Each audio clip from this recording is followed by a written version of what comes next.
Okay, magandang araw po sa ating lahat. Panibagong vlog, panibagong update na naman ang gagawin natin ngayon. Una nating pag-uusapan ay ito ngang si Torre, no? May history pala itong si Torre, no? Di umano na nadeklara ito ng persona non grata sa Calbayog City. Ayan, pag-usapan natin yan mamaya. Pangalawa nating pag-usapan ay si dating Senador Trillanes. Nagnegatibo ito sa trust rating ng Caloocan. Marami po ang mga nagsasabi na kahit raw tumakbo itong Barangay Tanod ay hindi raw ito mananalo. Pag-usapan rin natin yan. Ito, bakit kailangan natin na makapasok ang isang Pastor Apollo Quiboloy sa Senado? Okay, mamaya i-explain yan ng isa sa mga supporters ni Pastor Apollo Quiboloy. Okay, pag-usapan rin natin yan. Kasi po, marami po kasing hindi alam, no, kung ano ang makaya po ni Pastor Apollo Quiboloy kapag ito na ay magiging leader ng bansa natin. Okay? Okay, pag-usapan natin yan mamaya. Itong si Gwen Garcia, no, gobernador ng Cebu, ang kanyang video sa bus terminal sa Cebu, no, nag-viral ito, nag-trending ito pagkatapos ng ininspeksyon ito ni Senator Raffy Tulfo, no? At hindi 'yon nagugustuhan ni Governor Gwen. Okay? Mamaya ipapakita natin 'yan. At marami pong mga nagko-comment doon na parang trying hard na itong si Gwen Garcia. Ha? Bakit kaya? Ito pa. Kalye survey, no? Maraming galit kay Bongbong Marcos sa mga ginagawang kalye survey ngayon, no? Galit na galit sila kay BBM dito dahil kay sa ginawa nila kay Tatay Digong. Okay, mamaya ipapakita ko itong video na ito na isang supporters dati ni Bongbong Marcos na galit na sa kanya. At ito, panghuli natin pag-usapan ay hindi si BBM ang may utos sa illegal na pagka-aresto dito kay Tatay Digong. Okay? Baka there is more, no, sa mga iniisip ninyo, no.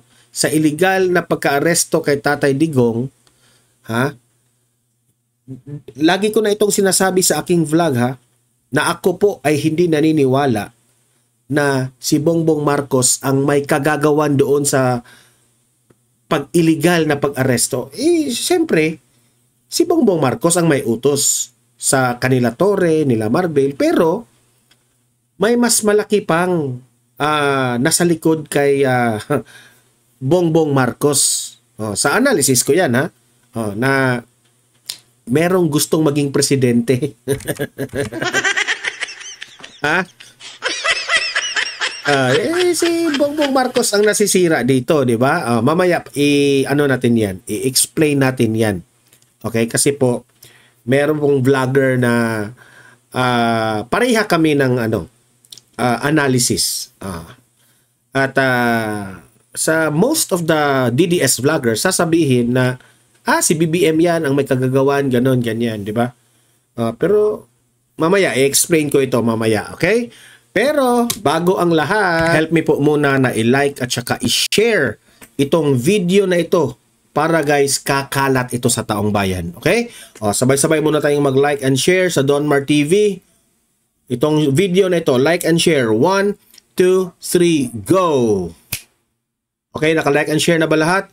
And also guys, sa mga bago pa lang dito sa aking channel, mag-subscribe na po kayo para lagi kayong updated sa ating mga balita. And at the same time, yung mga cellphone ninyo, ma-notify yan kung meron tayong breaking news, bagong uploads, o kung nagla-live ang ating channel.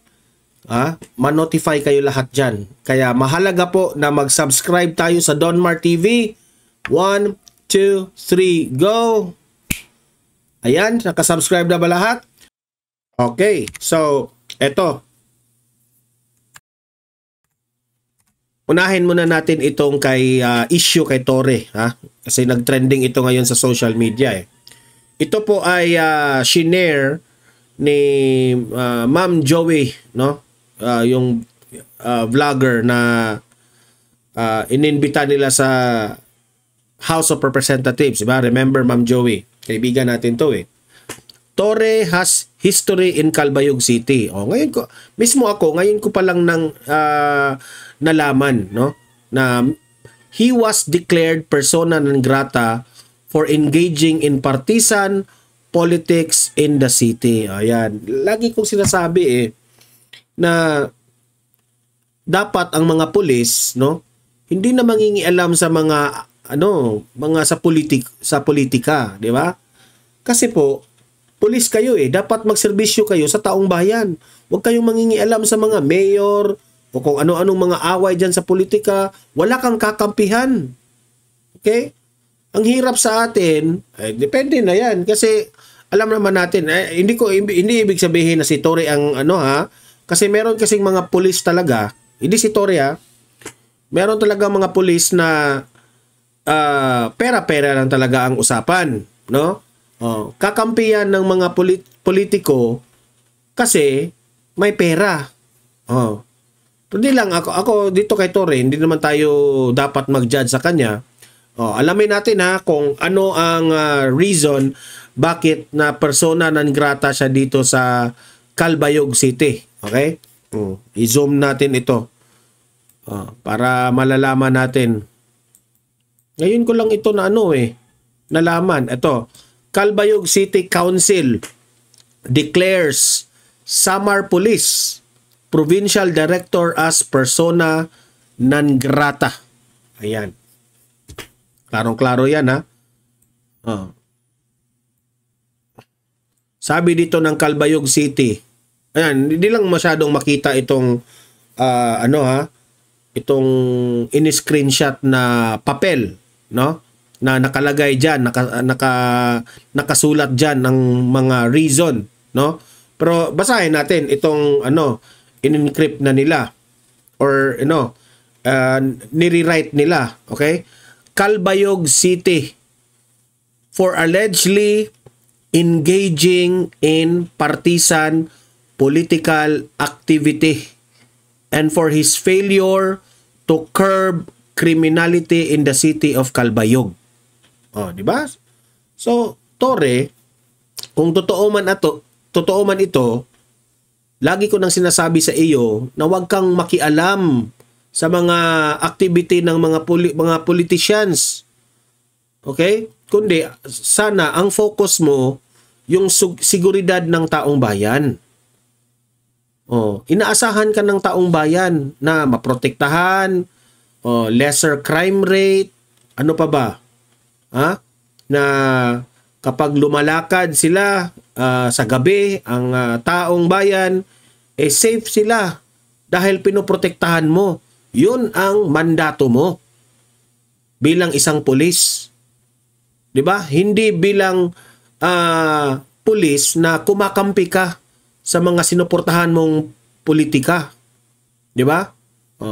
Dasangguniang Panlungsod declared Samar Provincial Director Police Senior Superintendent Nicholas Torre III as persona non grata.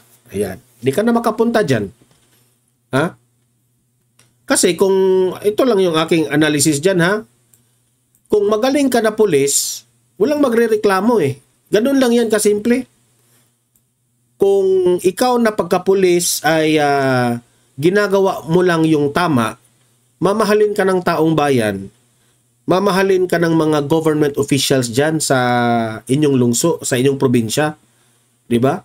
So, kitang-kita naman natin, sa video, kung ano yung pambabastos na ginagawa niya kay Tatay Digong. Diba? Parang hindi former president yung kanyang kinausap. Hinuli. Diba? Wala talaga. Kaya sabi ko ito kung meron tayong mga ganitong kind of police, swerte ka lang Torre kasi po kinakampihan ka ngayon ng administrasyong Marcos. Pero ako po ay nalulungkot, no? Kung dadami po ang type of police na kagaya nitong si Torre. Oh. Kasi kung ikaw police ka, dapat neutral ka, no? Ang trabaho ng isang police ay mag-implement ng ano yung nasa batas. Kung alam mo yung mali yung batas, dapat ikaw rin self-aware ka rin kung ano yung mga tamang procedure, tamang pamamaraan, kung paano huhulihin ang isang tao. Kung may kasalanan man o wala. Ang style nito ni Torre, wala na, sarado na ang isip nito. Kung ano yung utos ng nasa taas niya, wala na, bahala na yung batas. Lulusob at lulusob na siya. 'Di ba? Oh. So, ano ang reaction ko dito? Well, tama yung ginawa nyo, Calbayog City. Ikaw, Torre, deserve mo yan. Yun lang ang masasabi ko dyan. Okay, punta tayo sa next topic natin. Ito, si Trillanes naman. Shinare ito sa Vice News Media na sabi dito sa caption, Trillanes kinawawa ni malapitan sa Caloocan. Kahit tanod, siguro, hindi mananalo ito. Grabe naman yan. Sobra naman kawawa itong si Trillanes.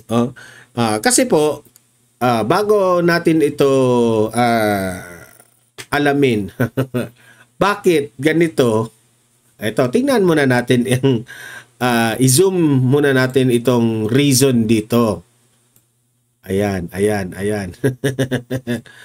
Ayan public trust in personalities. City of Caloocan. Ito pala yung survey. Ito pala yung dahilan bakit nag-negatibo itong si Trillanes. Ayan, tingnan nyo ha. Ang kalaban niya sa pagiging mayor ay itong si Along Malapitan. Silang dalawa ang magkalaban ngayon sa Caloocan City. Si Along Malapitan at si Antonio Trillanes IV. Okay? Sa October 2024 from February 2025. Ito yung katotohanan sa rating. Ito yung net satisfaction rating. Si Along Malapitan, plus 75. Itong si Trillanes sa net satisfaction rating, minus 10. Kawawa naman si Trillanes. Yung aware is, yung kay Along Malapitan, 99%. Yung kay Trillanes is 94%. Di syempre, lamang si Along Malapitan. Much trust, yung sino yung mas ito ay nangyari na sa February 2025. 83% ang kay Along Malapitan, yung kay Trillanes ay 24%. Yung mga undecided 9%, then 27% yung kay Antonio Trillanes. Little trust, yung mga hindi naniniwala, 8% lang yung kay Malapitan. Ang kay Trillanes 46. Di ba? So, ako ano yung opinion natin dito? Sa totoo lang, sabi dito, Antonio Trillanes IV nakatanggap ng negatibong net trust rating sa mga resident ng Caloocan City. So, alam ko naman, hindi maniniwala si Trillanes dito sa rating na ito. Alam mo, Trillanes, maghanda-handa ka na. Pumili ka ng maraming tissue paper.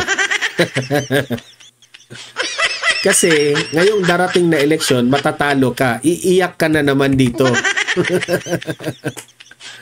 Hindi wala akong kinakampihan kay Along Malapitan at ni Antonio Trillanes kasi unfair naman sa part ni Trillanes kung magdadakdak ako sa kanilang mga ginagawa dyan kung sino ang mas magaling sa kanya, di ba? Hindi natin alam, mas magaling pa si Trillanes kay Along Malapitan, di ba? I'm not familiar about pero sinasabi ko lang na itong rating na ito, no? Hindi naman siguro basta-basta na ang taong bayan pipili, no? Na o kaya'y ibabagsak yung rating mo sa mga tao diyan sa Caloocan. Siguro naman, baka hindi natin alam, maganda siguro yung serbisyo ni Along Malapitan diyan, no? Tapos i-accept mo na lang, Trillanes, na sa buong Pilipinas marami talagang galit sa inyo. Ano bang dahilan dito? Unang-una, the reason for this, lagi ko nang itong sinasabi lahat ng mga politicians na kakalaban sa mga Duterte, bumababa ang rating. Totoo yan. Give you an example. Si Senator Gordon, 'di ba? Kinalaban niya si Tatay Digong doon sa Parmali. Tumakbong ulit ng senador, natalo. 'Di ba? Mahirap kasi na siraan mo ng siraan ang taong matino, na alam ng taong bayan na si Tatay Digong, matino, honest, matapang, nagsiservisyo lang ng totoo, tapos sisiraan ng isang tao. Magagalit yung taong bayan Kaya duda ko dito kay Trillanes, sobrang bumaba ang kanyang rating, nag-negative na nga. It's because maraming supporters si Tatay Digong na galit kay Trillanes, di ba? So pasensya ka na, Trillanes. Mag-impake ka na kahit mukhang may matatalo na ngayong May 12. Okay, punta tayo sa next topic natin. Ito. Next. Alamin natin bakit kailangan makapasok itong si Pastor Apollo Kibuloy na manalo ito bilang senador. Okay? Kasi lagi kong pinopromote dito si Pastor Apollo Kibuloy dito sa ating channel, di ba? Pero lagi kong sinasabi na magaling si Pastor, may exhibit si Pastor sa KOJC. Pero heto, baka sasabihin nyo, itong mga sinasabi ko, nasabi ko lang ito kasi bias ako kay Pastor. So ito panoorin natin ito para ang mga audience ko dito sa Donmar TV, alam rin ninyo ang ano pa ang kayang magagawa ni Pastor kapag siya ang iboto natin. Ito, pasok. Si Pastor Apollo C. Kibuloy angayan nga dapat suportahan ug makalingkod sa Senado. Ngano? Daghan nabuhat si Pastor Kibuloy ug daghan pa og nabuhat. Duna siya Exhibit A. Di ba, lagi kong sinasabi sa inyo, si Pastor is not part of the government nung panahon nung presidente pa si Tatay Digong. Pastor siya, no? Sa KOJC. Wala siyang connection hindi siya konektado sa gobyerno. Pero sino ang matapang na kinalaban ang mga NPA? Sino ang mga matatapang na lumusob doon sa mga bukid at tinulungan yung mga tao doon? Si Pastor Apollo Kibuloy. Di ba? Isa yun, na pagbabasihan natin na ikaw talaga hindi ka kurakot. Kasi instead na ikaw yung nangungurakot sa pera ng gobyerno, ikaw pa yung namimigay sa kababayan mo. Ano ba? Genuine na tulong sa ating bayan. Nanay resulta, nanay resibo. Nakaagto mo sa compound sa Kingdom of Jesus Christ, sa Tamayong, Prayer Mountain, sa Glory Mountain. Yeah, gusto ko nga makapunta dyan sa Prayer Mountain sa Tamayong lagi ko yung binibida dito sa ating channel. No? Di ba tayo kilala ni Pastor, pero siguro one of these days, no, makapunta ako dyan kapag merong mga event, no, talagang pupuntahan ko yan, magkapala ng muka, kasi gusto ko talagang maranasan, no? Bakit nasabi ng ibang tao na sobrang maganda po dyan sa Prayer Mountain. Oh. That's, the work of Pastor Apollo Kibuloy. Parte kanindot. Diri sa compound sa Davao City, dapit lang sa Davao International Airport. 30 hectares na siya. Naadiha ang hapit na mahuman na King Dome. 75,000 seating capacity. The largest indoor worship cathedral in the world. Grabe. Darbo na nato nga taga Mindanao. Naapo diha ang Jose Maria College Foundation Incorporated, eskwelahan na. Diin, libuan ka mga scholar, gipa-eskwela ni pastor, libre. O usana ko nga gipa-eskwela ni pastor, nga libre, walay bayad. Gikag elementary, high school, college. Libre raw siyang pinag-aral ni pastor. Alam mo ba kung bakit? Maraming mga tinulungan si pastor na mga estudyante. It's because hindi siya corrupt. Ang kanyang iniisip ay kung paano niya ma-cascade ang blessing ng binigay ng Panginoon. Oh. Yan ang hindi maiintindihan nila Hontiveros, yung mga galit kay Pastor Apollo Kibuloy, yung mga kalaban, hindi nila maiintindihan ito eh. Oh. Marami po na mga tao na dati galit kay Pastor Apollo Kibuloy. Noong nakilala nila ng lubusan si Pastor Apollo Kibuloy, saka nila na-realize na, ito pala. You cannot judge a person na ganun-ganun na lang kung hindi mo sinusuri ng mabuti. Magmasteral ka, magdoktoral ka, libre. Dili ka pangutanon unsay imong relihiyon, unsay imong tinuhuan, dato ka, pobre ka, tagalayo ka, tagadun, dili. Basta nanginahanglan ka, tabangan ka ni Pastor. Di ba?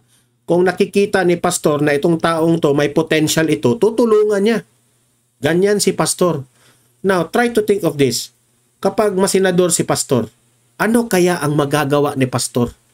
Di ba? Isipin nyo. Outstring attacks. Ni ana si Pastor pag siya mutabang. Di ba? So, super galing ito, no?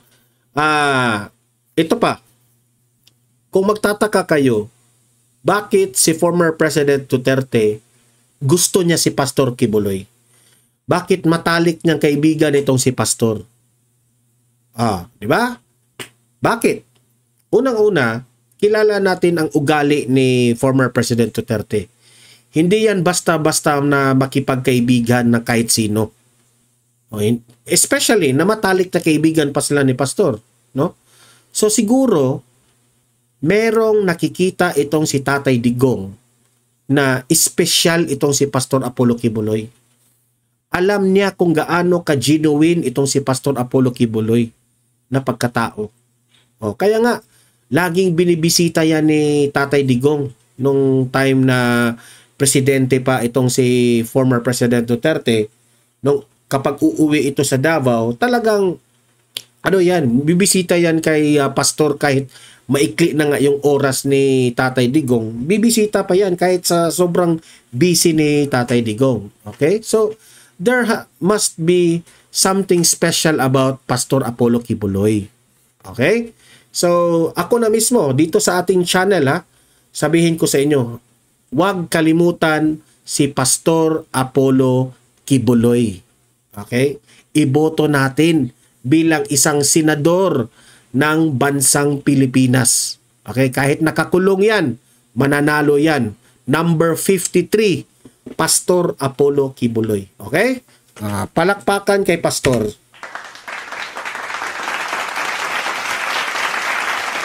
Okay. Punta tayo dito sa nag-viral na video dito kay Gwen Garcia, Governor ng Cebu, no? Na pinuntahan niya ang bus terminal ng Cebu. Pagkatapos na ininspeksyon ito ni Raffy Tulfo. Merong video nga, no, nung nakita natin na itong si Gwen Garcia ay galit na galit sa ginagawa ni Raffy Tulfo doon sa yung surprise inspection ni Raffy Tulfo, which is ako naman tama naman yung ginawa ni Raffy Tulfo. Hindi naman niya binastos yung mga drivers doon. Natatamaan ka lang, Gwen Garcia. Kasi, alam mo na may malaking pagkukulang. Ha? Yung bus terminal na yan, hindi mo kasi naiintindihan ang ibig sabihin ni Raffy Tulfo.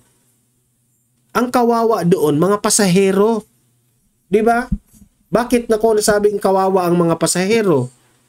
Okay, tingnan nyo yung mga gulong ng bus nyo dyan. Sobrang nipis. Kung may mangyari dyan, buti nga sinita ni Raffy Tulfo yun. Kung may mangyari, kung maaksidente yun, mas peligro, mas malaking problema ang mangyayari. Pero itong si Gwen Garcia, sa sobrang taas ng kanyang pride, no? Lumalaki na ang ulo, ipinamukha pa niya na mali yung ginagawa ni Raffy Tulfo. Ako I have nothing against ni Raffy Tulfo na kahit ayoko yan na maging government official si Raffy Tulfo, pero dito sa senaryo na ito, kakampihan ko si Raffy Tulfo. Tama naman yung ginawa ni Raffy Tulfo at that time eh. Di ba? Ito, panoorin natin itong si Gwen na kasi may something na nangyari dito na para sa akin, parang ako yung nahihiya para kay Gwen Garcia. Tingnan nyo. Imagine imagine, pupunta siya dyan sa bus. Bago siya magpa-gimmick-gimmick dyan kung ano, dinirect na niya, camera. Marami dyan, mga ganyang mga politiko eh.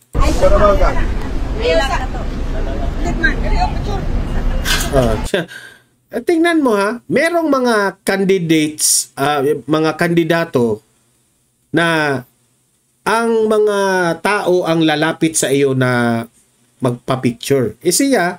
Siya yung mananawag ng mga tao dyan, dali, picture tayo. Baliktad. Siya yung tumawag na, picture tayo. Walang nakipag-picture. Awkward. Walang nakipag-picture sa'yo.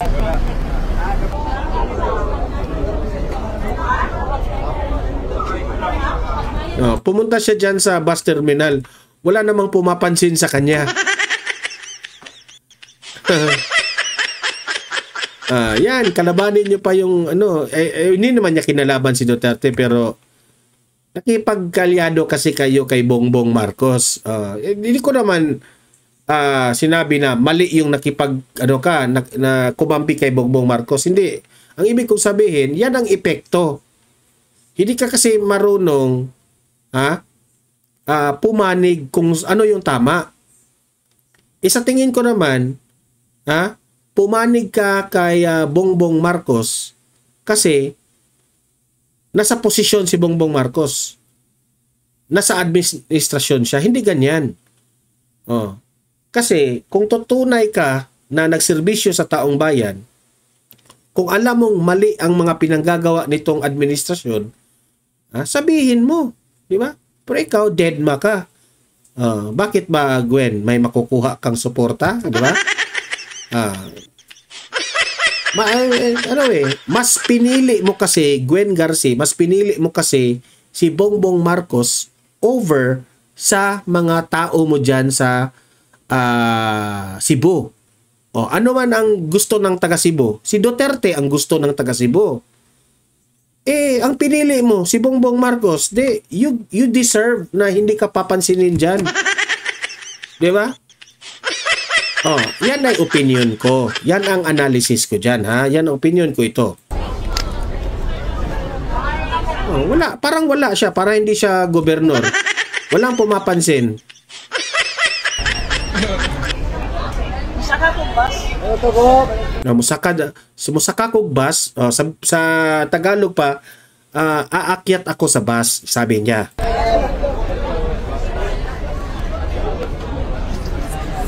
Siya pa yung kumakaway. Hindi naman siya pinapansin, no? Picture naman. Sabi niya, picture naman tayo. Imagine, You are the governor, candidate ka, pero ikaw yung nanghagad ng makipagpicture sa mga tao. Alam mo, Gwen, kawawa ka naman. Ano ka ba? Kanang na-insecure ka ba? Nagtatanong lang, na-insecure ka ba na walang nakipag-picture sa'yo dyan? Oh.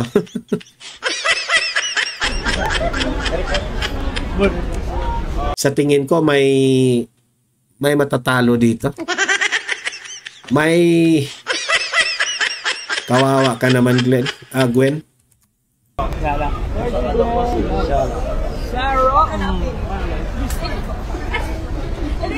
Oh, siya pa yung kukuha sa picture sa cellphone. Siya pa yung kukuha. Oh, picture tayo.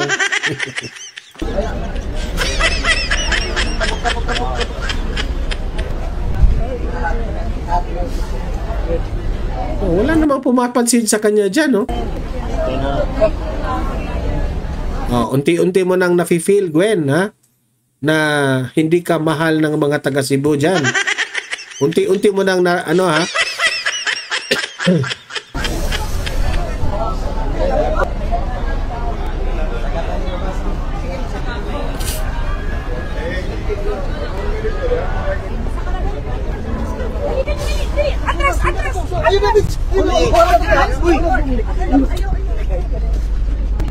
Halatang scripted eh. Nakaabang yung mga nagvi-video dyan eh.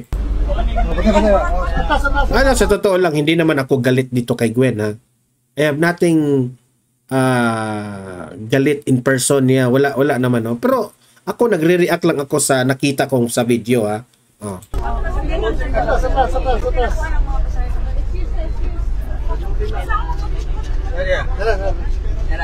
Ayun nga, scooter. Oh, hi. Kasi kung sino ang kakampihan kung sa kanilang dalawa nito, wala akong kinakampihan sa kay Tulfo at ni Gwen, no? Kasi hindi naman ako fan dito kay Gwen, hindi naman ako fan dito kay Tulfo. Ang sa akin lang, kung sino yung tama sa kanilang dalawa. Sa aking opinion, mas tama yung ginawa ni Tulfo. Kasi yung kay Tulfo lang, nag-iingat siya na baka mabiktima na naman itong mga pasahero na ito dahil sa mga kakulangan nitong ginawa ng bus terminal na ito. Walang mga fire extinguisher, kulang, manipis yung mga gulong, di ba? Nakakatakot sa seguridad ng mga pasahero. Yan ang hindi naiintindihan ni Gwen eh. Ang sa kanya, bakit mo minura yung mga bahala ka dyan. May to, nagsamok-samok yung tao ni sila. Ako labutan na, isamok na sila. So cringy itong si Gwen, di ba? Cringy na cringy eh.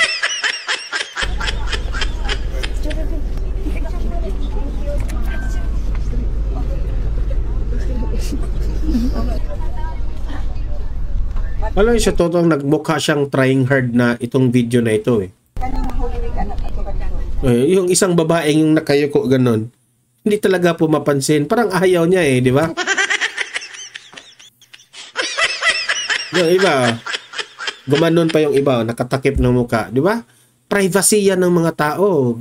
Pinuntahan mo dyan. Ang hinusulta sa aking mga sala.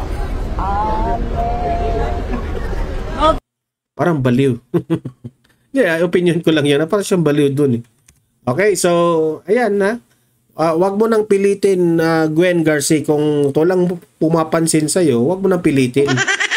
Okay, punta tayo dito sa Kalye Survey. Itong Kalye Survey na ito, na dating mga supporters ito ni Bongbong Marcos, ngayon nagagalit na kay Bongbong Marcos. Ito panoorin natin. Ayon po ba kayo sa pag-aresto nila kay PRRD at pagdala sa ICC sa Netherlands? Hindi. Bakit po, ma'am? Kasi hindi naman makatarungan yung ginawa nila eh. Kay Presidente Duterte. Okay. Dapat lang yung si BBM bumaba. Ako sa totoo lang, saludo ako sa iyo, ate, kasi alam mo. Mismo siya, alam niya na hindi makatarungan yung ginawa nila kay Tatay Digong. Buti pa si ate, alam niya, no? Kaya sa pwesto. Bakit po, ma'am? Bakit po? Hindi magandang ginagawa niya ngayon. So, ang panawagan niya na si Bongbong Marcos, umalis ka na sa pwesto mo o bumaba ka na sa pagiging presidente. Kasi raw, sabi niya, hindi na maganda ang mga pinanggagawa mo. Di ka ba nahihiya dyan, Bongbong Marcos? Ha? Mga taong bayan na ang nagsasabi niyan. Baka sabihin mo fake news na naman. Totoo lang. Kaya Binoto niyo ba si BBM? Behind sa nag-video maraming sumisigaw diyan sa palengke nakapalibot. Kami dito, Duterte kami. Naririnig pa sa microphone, no? Kapag makita ito ni Bongbong Marcos, talaga manlumo ka talaga dito, Bongbong Marcos. binoto namin siya. Si Sara, binoto niya rin. Oo, si Uniteam, yung Uniteam, binoto niyo? Uniteam. Binoto namin siya, pero nagsisi ako na binoto ko si BBM. Tingnan nyo, nagsisi siya. Bakit nagsisi siya si ate? Dahil rin sa mga pinanggagawa mo, Bongbong Marcos. Yung mga, number one, explanation. Iba kasi yung mga sinasabi mo sa mga ginagawa mo. Yan ang pinakaunang dahilan. Kaya itong si ate, galit na rin. Sa totoo lang. Bakit po ba? Kasi sa nangyayari ngayon, Opo. kidnapping ng mga bata. Ba't mas safe ba nung panahon ni Digong? Oo. Panahon? Takot ang mga tao. Isa rin yan. Tumataas na krimen sa bansang Pilipinas. Ayaw man na aminin ng mga PNP natin o sa administrasyong ito, pero binabaliwala lang nila. Instead na maaalarma sila dito at gawa ng solusyon, nagde-deny pa, di ba? Yan ang isa sa mga kamalian ng administrasyong ito Takot ang mga tao sa ginawa ni Digong. Okay yun. Approve kami doon. Kaya yung mga tao ngayon, wala na kinatakutan kasi wala na si Duterte. Tama. Di ba? Yung mga jadik, yung mga abusado, yung mga hold-upper, mga kidnapper, hindi na takot. Kasi alam nila na ang presidente natin, weak leader. Weak Yung panahon ni Tatay Digong, tinatakot yan ni Tatay Digong di ba? Sabihin, mas delikado ngayon, ma'am. Mas delikado ngayon. Mas delikado raw. Which is totoo naman. Sa tingin niyo? Oo. Kaya kayo, Tore, yung mga PNP, ito sana yung mga priority ninyo. Protektahan nyo ang mamamayang Pilipino. Di ba? Hindi yung inuuna ninyo yung away politika. Kung magpapadeploy kayo ng pulis, ang sobrang dami. Basta si Pastor at si Duterte yung huhulihin. Pero itong mga kidnap, itong mga krimen na ito, very slight lang yung effort ninyo. Anong tawag nyo dyan? Di, sarili lang inyong iniisip. Di ba? Ang nakakagalit kasi po, sinusweldohan kayo ng taong bayan sa pwesto ninyo. So, you give back in return to the Filipino people. Protektahan nyo. Di ba? Hindi po kayo. Taga Mindanao din po kayo? Hindi. Dito po kayo sa Taguig? Dito po kami sa Taguig talaga. Thank you po sa opinion niyo, ma'am. Baka sabihin nyo, taga Mindanao, taga Taguig yan, So, ayan. Kung sana naman, magising-gising naman kayo dyan, yung mga pinatutungkulan ni ate, na ganito na po. Kung gusto, ikaw, Bongbong Marcos, kung gusto mong tumaas pa yung rating mo, you have to do something para sa bayan, para sa Filipino people. Hindi yung lagi lang sarili ang iniisip ninyo. Di ba? Heto. Pareha kami ni Mr. Real Talker ng analysis na para sa akin, hindi si Bongbong Marcos ang mastermind dyan sa illegal na pagka-aresto kay Tatay Digong. Ito, panoorin natin. Alam niyo, may lumapit sa akin, isang malapit na kaibigan ng Presidente Marcos Jr. Ang sabi ko sa kanya, alam pa ni Bongit yung ginagawa niya? Alam niyo ba na nanganganib ang panguluhan niya dahil sa maling mga galaw niya? Sinusunod niya ang payo ng kanyang mga abogadong mali. Siya ang nalalaglag. Alam po niyo, sabi sa akin ng malapit niyang kaibigan, siyempre, hindi ko na sasabihin kung sino. Maniniwala ka ba, Sal, na hindi siya nagplano niyan? Iba. Alam mo na kung sino, iba. Kaya kung totoo yan, sabihin mo sa kanya, yung posisyon niya tama, walang jurisdiction. Kaya hindi siya magkakamali. Kung kukunin Pati ito si Sal Panelo pala ha, may nagsabi sa kanya, kaibigan ni Bongbong Marcos. Sinabihan si Panelo na, alam mo ba Sal, hindi si Bongbong Marcos ang nagplano niyan sa pag-aresto kay Tatay Digong. So which is ako, yung analysis ko, tama pala tayo. Di ba? niya uli. O gaya ng ginawa ng Italian government, kukunin niya si Digong, ibabalik niya sa Pilipinas. Sapagkat mulat sa pool naman, ang sinasabi niya, walang jurisdiction. Ang nagkamali lang yung mga bata niya. Yan, yung si Torres, si Marbil, DILG, yung SOJ, puro mali. Aminin niya. Diba? Si Panelo nang nagsabi ha, Marbil, Torre, Rimulya, kayo, mali yung ginawa nyo. At ito ay magaling ito na abogado. Mali yung mga bata. Halata naman mga Lods, na may nagsusulsul talaga sa presidente. Kasi totoo lang, knowing President BBM, hindi naman yan ganyan eh. Di ba? Nagulat na nga lang tayo eh. Nagawa yan ni Mr. President. Meron niyang nagsusulsul. And of course, damay talaga siya dyan kasi siya ang presidente eh, di ba? Correct. Siya ang may last say sa lahat. Kaya lang hinayaan niyang mangyari. 'Di ba? Lahat ng nangyayari ngayon. So, alam niyo no? Sino ang nagsusulsul? Yan ang malaking tanong. Kung hindi si Bongbong Marcos ang nagplano niyan na arestuhin si Duterte, isakay sa eroplano, dalhin doon sa The Hague at ikulong doon sa ICC. Sino ang nagplano kung hindi si Bongbong Marcos?